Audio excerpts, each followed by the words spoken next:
आप देख रहे हैं लव इंडिया नेशनल, क्योंकि इरादे हमारे साथ हैं, इसलिए लोग खिलाफ हैं, फिर भी हम आपको दिखाते हैं कड़वा सच। उत्तर प्रदेश खेत मजदूर यूनियन एवं दलित शोषण मुक्ति मंच मुरादाबाद के संयुक्त तत्वावधान में गुलजारी मल की धर्मशाला में डॉक्टर भीमराव अंबेडकर के 134वें जन्मदिन की पूर्व संध्या पर भारत का संविधान बचाना आज के संदर्भ में चुनौती विषय पर विचार गोष्ठी का आयोजन किया गया। अध्यक्षता स्टेट बैंक ऑफ इंडिया से सेवानिवृत्त वरिष्ठ प्रबंधक गजराम सिंह तथा संचालन दलित शोषण मुक्ति मंच के जिला संयोजक और बैंक कर्मचारी यूनियन के नेता कामरेड SP सिंह ने किया। गोष्ठी को संबोधित करते हुए उत्तर प्रदेश खेत मजदूर यूनियन के प्रदेश महासचिव कामरेड ब्रिजलाल भारती, दलित शोषण मुक्ति मंच पश्चिमी उत्तर प्रदेश के संयोजक और खेत मजदूर यूनियन के राज्य उपाध्यक्ष कामरेड खान सिंह ने कहा कि आज भारत का संविधान खतरे की जड़ में है, क्योंकि जिस संविधान में डॉक्टर अंबेडकर ने सामाजिक बराबरी के अधिकार, महिलाओं के आज़ादी का अधिकार, शिक्षा का अधिकार, मतदान का अधिकार आदि अधिकार शोषित पीड़ित समाज को दिलाए हैं, आज उन्हें समाप्त करने की साजिश हो रही है। लव इंडिया नेशनल पर देखिए ये रिपोर्ट। दलित शोषण मुक्ति मंच और उत्तर प्रदेश खेत मजदूर यूनियन के संयुक्त तत्वावधान में भारत रत्न डॉक्टर भीमराव अंबेडकर की 149वें जन्मदिन की पूर्व संध्या पर भारत का संविधान बचाने की चुनौती विषय पर विचार गोष्ठी कर रहे हैं। इस विचार गोष्ठी को उत्तर प्रदेश खेत मजदूर यूनियन के प्रांतीय महासचिव कामरेड ब्रिजलाल भारती ने संबोधित किया है।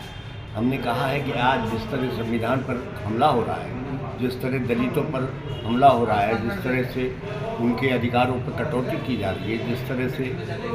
वन नेशन वन इलेक्शन की बात करके दलितों के अधिकारों को छीना जा रहा है, जिस तरह से शिक्षा का निजीकरण करके देश में गरीबों के हाथ से, दलितों के हाथ से शिक्षा को अधिकार को छीना जा रहा है, सार्वजनिक उद्योगों को बेचकर तमाम प्राइवेटाइजेशन करना, शिक्षा का निजीकरण, अस्पतालों का निजीकरण, बैंकों का निजीकरण, बीमा में FDI को 100% निवेश करके जिस तरह का काम किया जा रहा है, ये सीधे सीधे संविधान पर हमला है और दलितों के अधिकारों पर कटौती है। इसलिए अगर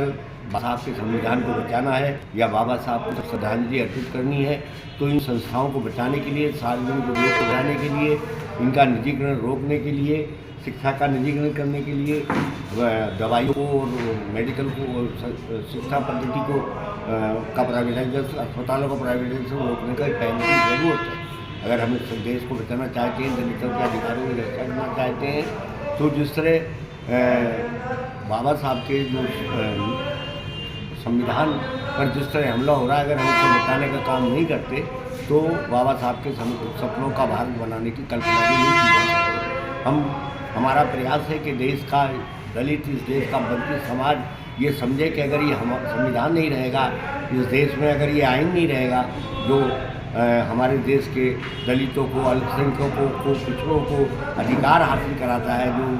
हकूक़ हासिल कराता है, जब ये संविधान नहीं बचेगा तो इन जातियों पर उत्पीड़न बढ़ेगा। जिस तरह धार्मिक उन्माद फैलाकर मुसलमानों के खिलाफ लोगों को एकजुट करने का प्रयास ये सरकार कर रही है, जिस तरह से अभी बिजनौर में एक दलित नौजवान को होली की आग में जिंदा झोंक दिया, जिस तरह से अभी कल आगरा में जिस तरह से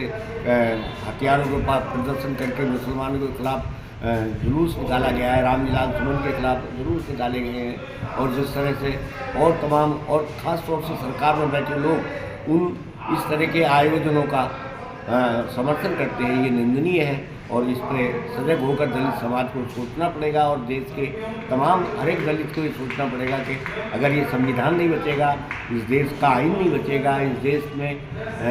ये सार्वजनिक उद्योग नहीं बचेगा, शिक्षा नहीं बचेगी, अस्पताल नहीं बचेंगे, तो इस देश के दलित को ना बच्चों को पढ़ने मिलेगा, ना नौकरी मिलेगी, ना इस देश के गरीब आदमी को